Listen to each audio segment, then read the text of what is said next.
The empire had fallen. Yet from its ashes, ambition stirred again.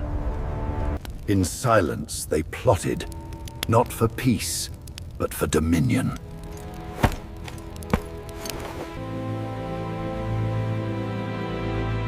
Nature healed faster than men's hearts.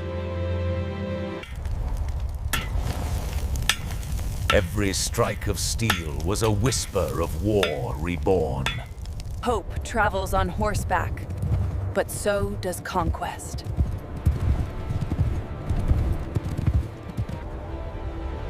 From one empire's ruin, 100 kingdoms were born. He ruled not by crown, but by fear. She was the fire to his frost, and both would burn the world. They sought wisdom, yet found only walls of pride.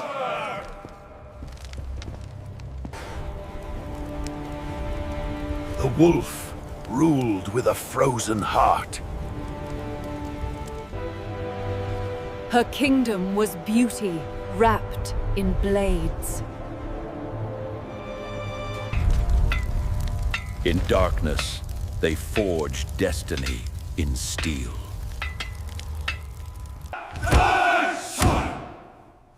They dreamed of peace, but power spoke louder than truth.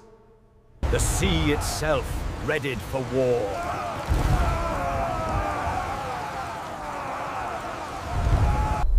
History whispered, and men ignored it.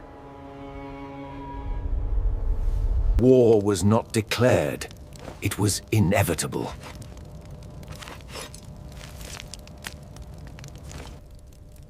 Even the stars seemed weary of men's folly. The gods had chosen to watch once more, as men prepared to destroy each other. At sunrise, silence ended approach. The march of the North began. Across the valley, fire met ice. The world in Nelf seemed to hesitate, feared. One last heartbeat before chaos. The world in self seemed to hesitate. One last heartbeat before chaos. Steel answered the call of thunder! Fire met the frozen wind, and the sky became a weapon.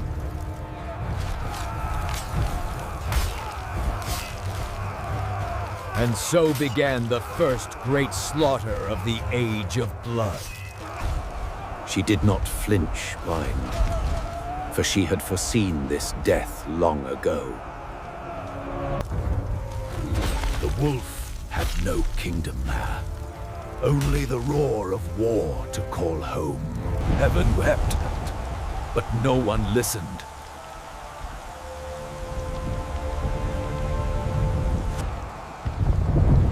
When gods abandon men, war becomes their prayer.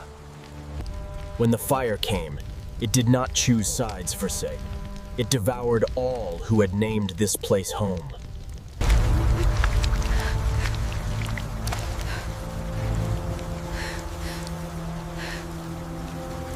He had won the ground, but lost the soul that had led him there. And across the inferno, the queen did not flee. She faced her ruin as a throne. A message forged in fire to summon a vengeance still unborn. War does not end when the sword stops. It lingers in the scent of burning flesh. The wind mourned where men could not.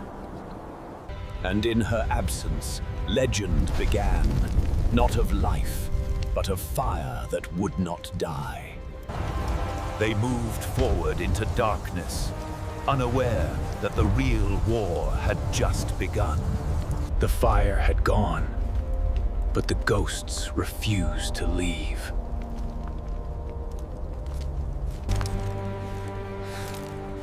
Every step echoed the names of those she could not save. Memory twisted into vision, and vision into torment. What good is conquest when the mirror shows only ruin?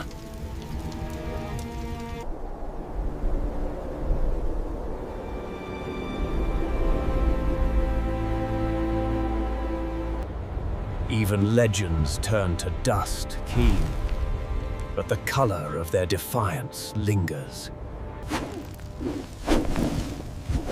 He lit the flame for them all, Ray, enemy and friend alike. Nature began her work, erasing what men had written in blood. He watched the river and saw faces in its flow. The war was over, but peace had forgotten the way. The dead do not rest when the living cannot forget. He had buried them, Sus, but they still spoke in the language of memory. The army that once bled for the crown now walks in silence here. The warrior's curse, to fight battles that exist only in the soul. Light returned, not to heal, but to remind the world it still owed blood.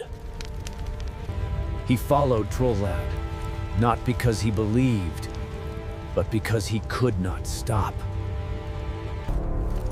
They followed the wolf urn, shadows bound by unfinished stories. And there, in the ruins of empires, the next war waited. Silence, Mer. The only truth left to those who survived. Within these walls, time itself had surrendered, leaving only echoes of... Every step forward was a step over the forgotten. History had not been written here. It had been carved in stone and blood. He was not the first to enter Bane, and not the only one still breathing. Something below stirred. An old song, waking from centuries of silence. Downward he went, Han, into the breath of the dead. They stood as guardians, Liert, or prisoners of the past. And the heart of the fortress began to beat once more. The dead kings opened their eyes, not to see, but to remember. The dead kings opened their eyes, not to see, but to remember. The earth itself screamed attend, and history began to breathe again. Stone remembered blood, and so it rose again to claim it. He had seen wars and Cav, but never one fought by the dead. Their silence was heavier than war drums crying up. Their presence older than sin. Retreat was not fear. It was survival. The living's weapons meant nothing to the dead.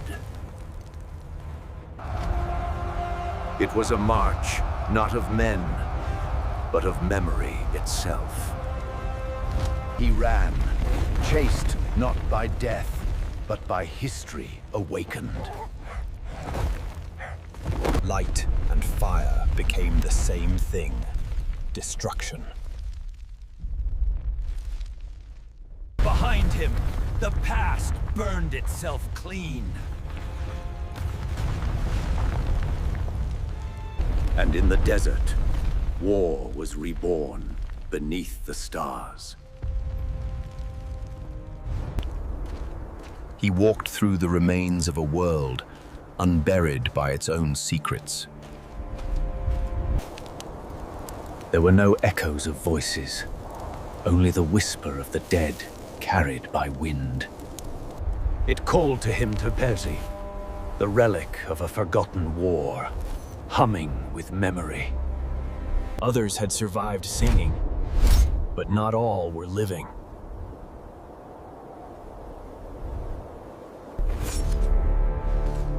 The desert was alive, watching, waiting, listening. From the ruins came soldiers who no longer remembered peace. From the ruins came soldiers who no longer remembered peace. War, it seemed, was the only thing that could still move the earth.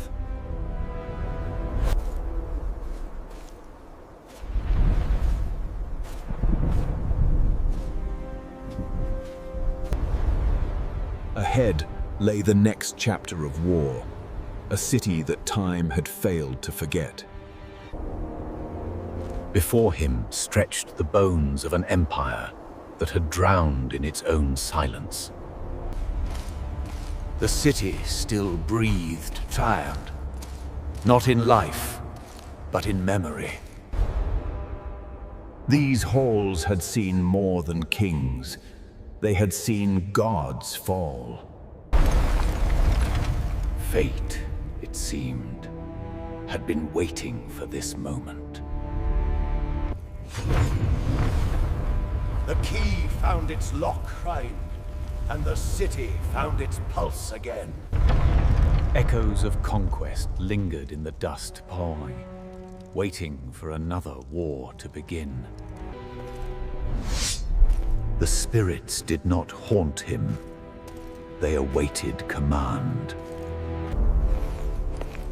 In the ashes of the old world, the wolf found his destiny.